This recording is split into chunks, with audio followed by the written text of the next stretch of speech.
Bienvenue sur la chaîne. Si vous êtes nouveau, n'oubliez pas de vous abonner et d'activer la cloche de notification. Simon et Severiano se disputent lorsque leur voiture s'écrase et se retourne. Juan, qui conduit sa propre voiture, parle au téléphone d'un rapport, tandis que Pedro, également au volant mais séparément, se souvient de la gifle et de la déception de son père. Les deux voitures s'approchent de l'accident et trouvent Simon en pleurs avec leur père dans les bras, en disant qu'il est mort. Juan s'agenouille à côté d'eux, demandant à son père de se réveiller, tandis que Pedro semble pétrifié, les yeux remplis de larmes. Sarah se souvient des conseils de sa mère concernant l'appel à son père, puis elle se remémore le moment où elle suppliait son père plus jeune de ne pas la laisser à nouveau, et lui tournant le dos. Elle admet à voix haute qu'elle a toujours besoin de lui. Pedro, Juan et Simon sont toujours au bord de la route, en pleurs. Juan et Simon pleurent à chaudes larmes, tandis que Pedro reste surtout silencieux, pleurant en silence. Au ranch, Juan appelle pour annoncer que leur père est mort. Lucas éclate en sanglots, tandis que Modesto le console. Mato est également très bouleversé.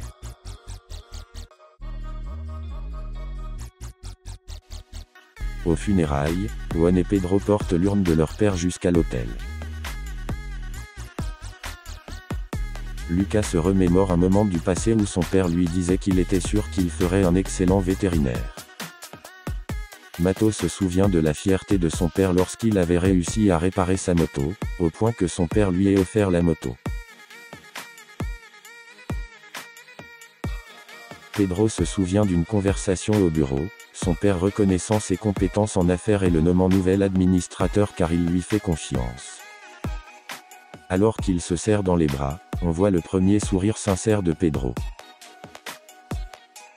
Simon se souvient du jour où il a obtenu son diplôme en psychologie et à quel point son père était fier de lui. Il sait qu'il a commis des erreurs en tant que mari, mais pas en tant que père. Il se serre la main. Juan se souvient d'un jour dans les champs, lui et son père chevauchent et son père le qualifie de fort, impressionné car il sait que Juan aime la terre autant que lui. Les frères touchent tout l'urne et parlent de l'amour de leur père. Sarah reçoit une notification sur son téléphone annonçant la mort du grand Severiano Del Monte. Elle est choquée, dit à Deborah que Don Severiano Del Monte est mort. Deborah la prend dans ses bras, mais elle sourit. Julita et sa famille sont de retour chez eux. Sa mère dit à Julita qu'elle doit soutenir Juan et avertit ses autres filles qu'elles doivent aussi attraper de bons hommes. Puis elle leur demande de ranger la maison. Elles refusent toutes les deux, elles ont d'autres choses à faire, et lorsque Prospero essaie de les défendre, sa femme lui demande de ranger la maison lui-même. Juan, Pedro et Simon sont en réunion avec un homme concernant une nouvelle transaction commerciale. Les frères veulent changer quelque chose, mais le partenaire commercial n'est pas très disposé. Juan décide de jouer dur, menaçant d'abandonner le contrat complètement s'il n'accepte pas. L'homme cède, pour le soulagement des frères. Plus tard, Pedro félicite sarcastiquement Juan, qui lui demande d'être plus professionnel.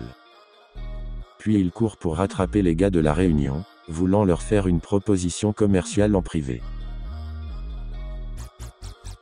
Lucas fait une vidéo en direct sur la mort de son père lorsque Mato arrive pour le remonter le moral, promettant qu'ils s'en sortiront.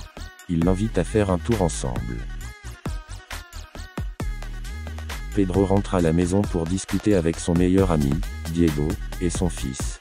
Le garçon aime les chevaux, alors Pedro lui propose d'en acheter un, l'appelant son neveu. Le garçon lui demande s'ils sont frères avec son père, les hommes expliquent qu'ils ont grandi ensemble, ils sont comme des frères. Sarah refuse d'accompagner sa mère quelque part. Elle lui dit qu'elle a aussi besoin de trouver un emploi. Deborah dit qu'elle le fera, mais pas tout de suite. Elle encourage Sarah à y aller, au moins pour voir de quoi il s'agit. Un avion privé atterrit avec Modesto attendant à côté d'une voiture. L'avocat, Dante, est arrivé, mais il n'est pas seul. Deborah est avec lui. Sarah descend lentement, semblant déterminée. Au ranch, les frères et Dante, l'avocat, sont tous réunis. Ils visionnent une vidéo de leur père leur disant qu'il sera toujours avec eux et qu'il a une nouvelle à leur annoncer, ils ont une sœur. Et elle a les mêmes droits que tous les autres. Son argent sera partagé entre les 5 fils et Sarah Delmonte. Alors qu'ils se demandent tout qui est cette Sarah, elle entre simplement et se présente comme Sarah Delmonte. Les frères ont l'air choqués. Sarah les appelle frères et dit qu'elle aurait aimé les rencontrer dans d'autres circonstances. Les frères ont du mal à croire qu'elle est réelle. Quelle coïncidence qu'elle apparaisse maintenant. Ils demandent à Dante s'il était au courant de cela, mais avant qu'il puisse répondre, Sarah se défend en demandant s'ils sont contrariés de devoir partager leur terre et leur entreprise avec elle. Ou est-ce parce qu'elle est en fait la fille biologique de leur père, contrairement à eux tous. Simon essaie de s'approcher d'elle, mais One l'arrête et dit à Sarah qu'il n'était pas au courant de son existence et qu'elle ferait mieux de surveiller ce qu'elle dit. Pedro demande une preuve de paternité et Dante leur montre le test ADN effectué à l'époque, que One vérifie. Simon veut la chasser de la maison, mais Dante les avertit que avant de prendre toute décision, ils doivent tous être conscients du fait que le testament comporte une clause spéciale. Les héritiers doivent vivre ensemble à Santa Catalina pendant un an entier. Si l'un d'eux quitte la maison, sa part d'argent ira à des œuvres de charité. Deborah est dehors, regardant des portraits de famille. Modesto lui demande de ne rien toucher et elle le traite de malpoli. Il lui demande de partir, mais Deborah n'est pas pressée, sa fille est également propriétaire de tout cela. Modesto l'appelle sans honte, elle a tellement fait souffrir le patron. Deborah demande si les frères savent qu'il est au courant de l'existence de Sarah. Dante explique que le vieux Severiano Delmonte a modifié son testament environ un an avant, et il voulait que cela reste secret. Lucas pense que si elle est leur sœur, alors elle mérite sa part. Pedro lui demande de se taire. Sarah ajoute qu'elle n'est pas venue pour l'argent, elle voulait les rencontrer. Simon dit qu'au moins il espère qu'elle n'a pas apporté l'amante de leur père avec elle, mais bien sûr qu'elle l'a fait, Deborah et sa mère. Lucas pense qu'ils sont impolis, One dit qu'ils ne peuvent pas se disputer à cause de l'argent, leur père leur a appris à être proches et loyaux les uns envers les autres, il serait déçu de les voir ainsi. Puis il demande à Sarah de lui accorder un moment seul avec ses frères.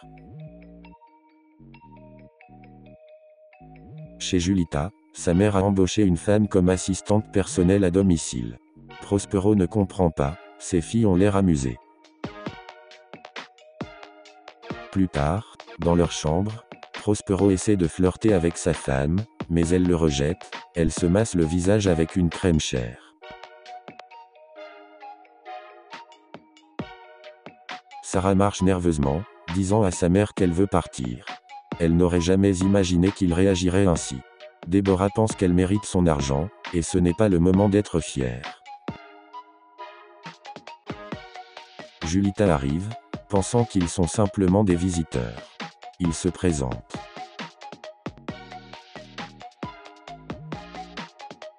One dit que légalement parlant, Sarah est leur sœur, donc elle mérite une part de l'argent. Pedro demande s'ils peuvent contester le testament et Dante admet qu'il le pourrait, mais la résolution pourrait prendre des années. Pedro ne comprend pas pourquoi leur père a menti, mais One est plus concentré sur le présent. Ils doivent décider. Au bar, le propriétaire est content que Don Severiano soit mort et sa fille lui demande de se taire. Diego arrive et le défend aussi. Les frères sortent du bureau et Deborah les rencontre. Elle est impressionnée de voir de si beaux hommes, mais Simon n'est pas content de la voir. One doit l'arrêter avant qu'il ne devienne violent. Deborah se plaint qu'il voulait l'attaquer, Pedro lui dit clairement qu'il ne pouvait pas l'accueillir avec des applaudissements. Deborah dit qu'ils sont très impolis et qu'elle a peur. Sarah promet de la défendre et One lui demande de venir parler en privé. Il retourne dans le bureau et One demande combien d'argent il faudra pour qu'elle renonce à l'héritage. Il a déjà signé un chèque, mais elle devrait disparaître de leur vie. Sarah le regarde et le déchire, en disant qu'il est tout comme son père, pensant que l'argent peut tout réparer. Mais l'argent ne peut pas lui faire oublier à quel point elle s'est sentie seule et à quel point elle a dû lutter. Insultée par ses propres frères également. Elle est venue chercher une famille, mais elle est prête à se battre pour ce qui lui revient. One la met en garde contre ne pas se battre avec lui. Sarah n'a pas peur d'un combat, elle veut que One lui montre les propriétés. Ensuite, elle sort pour dire à tout le monde qu'elle et sa mère restent. One dit que tout l'argent du monde ne fera pas d'elle une Delmonte, mais Lucas accepte très bien Sarah. Deborah monte à l'étage pour choisir leur chambre, pendant que Mato aimerait une bière et que Pedro accueille Sarah dans la famille avec sarcasme. Juan demande à Julita de rentrer à la maison car il est occupé avec Sarah, mais elle préfère l'attendre. Juan insiste, alors Pedro demande ce qu'il compte faire avec Sarah. Juan explique qu'il veut l'emmener visiter le ranch. Pedro propose de le faire, mais Juan insiste. Juan emmène Sarah aux écuries, où elle choisit de monter un cheval qui n'a pas été entièrement apprivoisé. Diego est dans les parages, sûr qu'elle va tomber, car elle peut à peine marcher droit avec ses talons, encore moins monter à cheval. Sarah et Juan prennent effectivement les chevaux pour une balade et ils lui montrent les terres et lui présentent les gens. Apparemment, ils semblent passer un bon moment. Sarah dit qu'elle a toujours souhaité être dans un endroit comme celui-ci. Et elle peut voir qu'il l'aime aussi. Elle réalise aussi que Juan aimait leur père. Juan parle de toutes les bonnes choses que le vieux lui a enseignées, et Sarah dit qu'elle aurait aimé qu'il lui apprenne aussi toutes ces choses. Jessica et Alondra, les sœurs de Julita, quittent la maison. Alondra ne veut pas vraiment partir, mais Jessica va retrouver Brian, son petit ami. Et il y a un gars pour Alondra aussi. Elle prévoit d'aller nager, mais l'assistante de maison arrive et les arrête. Les frères parlent de Sarah. Simon est très contrarié, et Lucas très acceptant. Julita vient chercher Juan, Pedro dit qu'il est toujours avec Sarah, lui montrant beaucoup de choses. Mato lui propose de l'accompagner pour les chercher, mais Simon pense que Pedro devrait être celui à accompagner Julita. Sarah a un problème avec son cheval, alors elle crie pour demander de l'aide à Juan. Elle tombe droit dans les bras de Juan. Elle a l'air tellement effrayée, elle le serre de toutes ses forces, juste au moment où Julita et Pedro arrivent.